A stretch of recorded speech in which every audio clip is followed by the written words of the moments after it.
Bismillahirrahmanirrahim. Assalamualaikum warahmatullahi wabarakatuh.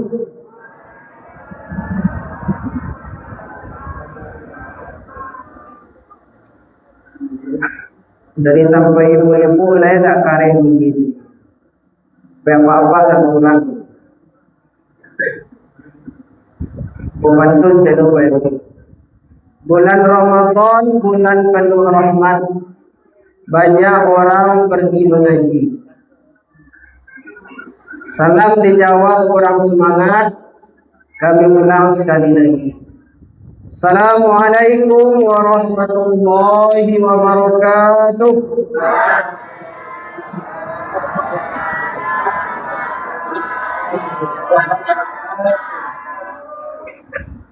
Alhamdulillah. Alhamdulillahi Rabbil Alamin. An'ama alaina bi ni'matil iman wal Islam. Alhamdulillahilladzi anzala al-Qur'an hudan lin-nas wa bayyinatin minal huda wal furqan. Asyhadu an la ilaha illallah wahdahu la syarika lah wa ashhadu anna Muhammadan abduhu wa rasuluh sallallahu alaihi wasallam la nabiyya ba'da amma ba'd. Rabbi shrah li sadri wa yassir li amri wahlul 'uqdatam min lisani yafqahu qawli. Subhanaka la ilma lana illa ma 'allamtana innaka antal alimul hakim.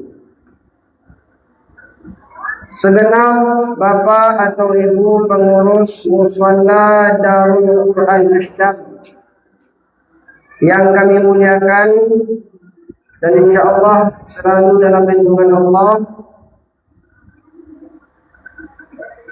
Yang kami hormati bapak-bapak, ibu-ibu, para jemaah sholat isya, tarawih dan witir yang telah hadir ke musalla kita ini dalam rangka menunaikan qiyamul Ramadan atau qiyamul lail, mendirikan malam-malam Ramadan. Setelah berpuasa pada siang harinya, menahan haus dan lapar, menahan diri dari hal-hal yang membatalkan puasa. Pada malam harinya kita sempatkan diri kita untuk menunaikan qiyamul Ramadan, melaksanakan ibadah-ibadah pada bulan suci Ramadan. Semoga setiap amal ibadah yang kita lakukan ini Bapak dan Ibu hendaknya dibalasi dengan pahala yang berlipat ganda oleh Allah. Amin ya rabbal alamin. Bapak Ibu jemaah, bersyukur kita kepada Allah. Alhamdulillah kita masih diberikan kesempatan pada Allah untuk bertemu dengan bulan suci Ramadan. Kenapa kita ini orang yang beruntung Bapak Ibu?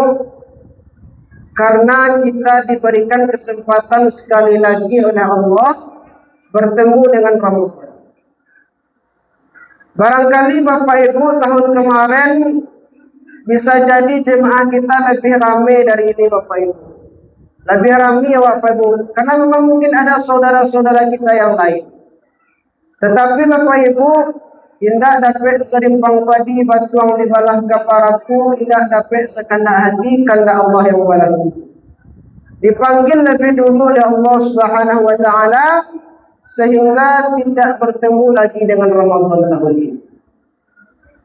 Artinya Bapak Ibu, kita yang hadir hari ini adalah orang-orang yang beruntung karena diberikan kesempatan untuk bertemu dengan bulan yang mulia, bulan suci Ramadan. Maka dari itu Bapak Ibu, kita manfaatkan bulan ini, jangan kita sia-siakan.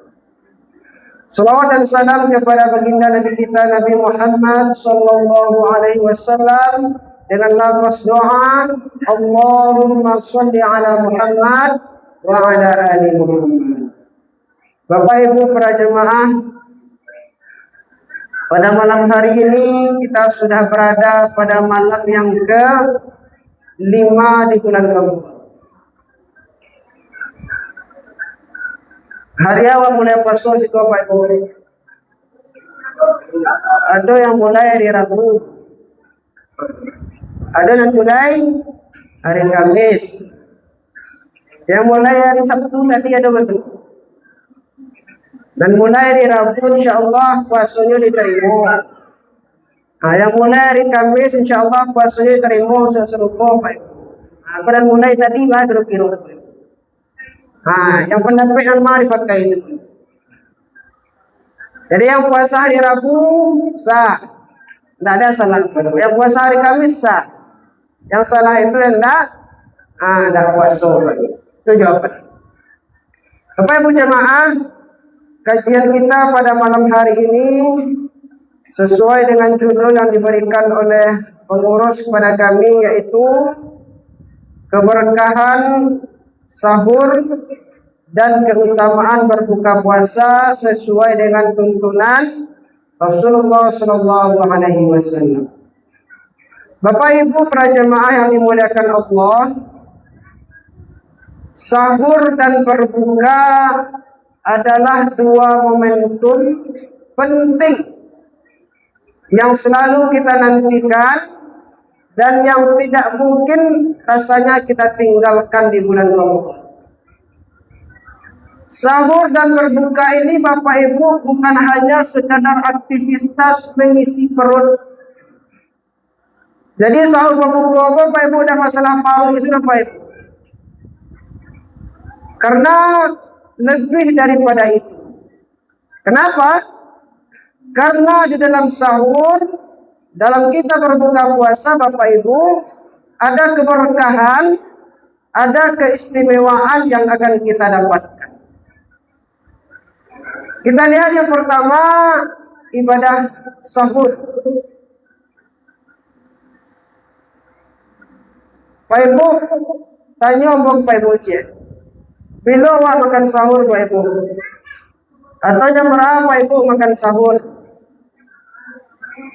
Jam 2. Kalau jam 2 tidak makan sahur namanya Pak Ibu. Makan malam. Tapi lah ke malam makannya Pak Ibu. Atau mungkin ada yang makan sahur pulang tarawih. Makan sekali. Besok lalu sampai pagi lagi. Itu Pak Ibu. Bukan begitu. Makan sahur itu Pak Ibu waktunya adalah di sepertiga malam terakhir pada tengah malam Pak Ibu. Jadi sebelum waktu fajar. Dalam Al-Quran surah Al-Baqarah ayat 187 difirmankan Allah Subhanahu wa taala, A'udzu billahi minasyaitonir rajim. Bismillahirrahmanirrahim. Wa kulu washrabu hatta yatabayyana lakumul khaytul abyadu minal khaytil aswadi minal fajr.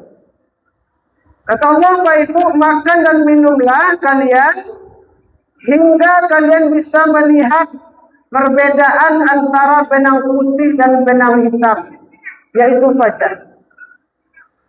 Jadi Bapak Ibu jemaah yang dimuliakan Allah, waktu kita makan sahur itu adalah sebelum kita melaksanakan sholat subuh. Kalau dalam hadis Nabi dijelaskan, itu kira-kira kalau kita baca Quran Pak Ibu, 50 ayat kita baca Quran. Kalau hitung ke waktu Bapak Ibu, kurang lebih antara 20 sampai 30 menit. Nah jam 2 Bapak Ibu, jam 3 akan sahur. Kalau aku banyak nak mencamai Bapak Ibu, jam 3:30 lah buat alarm. Kaca makan sahur. Itu bukan waktu yang utama. Karena Bapak Ibu, salah satu sunnah dari ibadah puasa itu kata Nabi adalah mengakhirkan makan sahur. Bapak Ibu jemaah yang dimuliakan Allah, Jadi makan sahur itu ternyata bukan sekedar aktivitas mengisi perut saja, tetapi ada keberkahan. Dalam hadis Nabi SAW disampaikan, tasaharu fa inna fis sahuri barakah. Makan sahurlah kalian, kata Nabi, Pak Ibu, karena dalam sahur itu terdapat keberkahan. Apa saja keberkahannya, Pak Ibu? Yang pertama, dari segi fisik. Kalau awak makan sahur, Bapak dan Ibu jemaah, berarti otomatis fisik awak akan kuat. Kalau fisik kita kuat, Bapak Ibu, insya Allah kuat menjalani ibadah puasa, termasuk kuat menjalani ibadah-ibadah lainnya. Baca Quran, sholat berjamaah ke masjid, dan lain sebagainya. Tetapi kalaulah kita tinggalkan makan sahur, Bapak dan Ibu jemaah, maka secara fisik kita akan lemah. Akhirnya kalau badan sudah lemah, Bapak Ibu jemaah, apa yang terjadi? Nan puasa lama loyo-loyo, Pak Ibu. Atil sebentar macam jam 8 hari barulah rasul-rasul jam 3 sore, Pak Ibu. Lampu hari lagi bubur. Kalau badan lemas, Bapak Ibu, maka ibadah juga terganggu, ibadah juga kurang, Bapak Ibu. Itu logikanya. Jadi Bapak Ibu, yang pertama keberkahannya itu adalah secara fisik. Kemudian Bapak Ibu, sahur ini kata Nabi juga menjadi pembeda puasa kita dengan puasa Ahlul Kitab, orang Yahudi dan Nasrani. Jadi dahulu Ahlul Kitab itu, Pak Ibu, Yahudi Nasrani itu mereka berpuasa juga, tetapi mereka tidak suka dengan makan sahur. Maka kalau kita menunaikan makan sahur, maka artinya kita telah menyelisih para Ahlul Kitab ini. Dan itu merupakan suatu keberkahan bagi kita bersama. Bapak Ibu jemaah yang dimuliakan Allah, ini yang pertama tentang makan sahur. Yang kedua, Bapak Ibu, adalah berbuka puasa atau iftar. Berbuka, Bapak Ibu, adalah salah satu kebahagiaan yang sangat dinantikan oleh orang yang berpuasa. Nabi SAW bersabda, "Lis-shaimi farhatan." Orang yang berpuasa itu mendapatkan dua kebahagiaan, Bapak Ibu. Apa itu? Farhatun 'inda fitrih.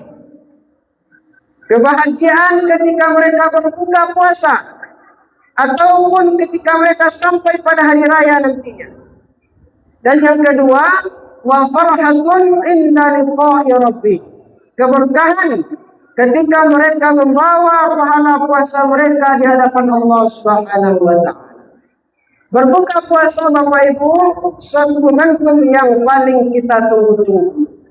Maka bagaimana berbuka puasa sesuai dengan tuntunan Rasulullah SAW? Mari kita lihat, Bapak Ibu.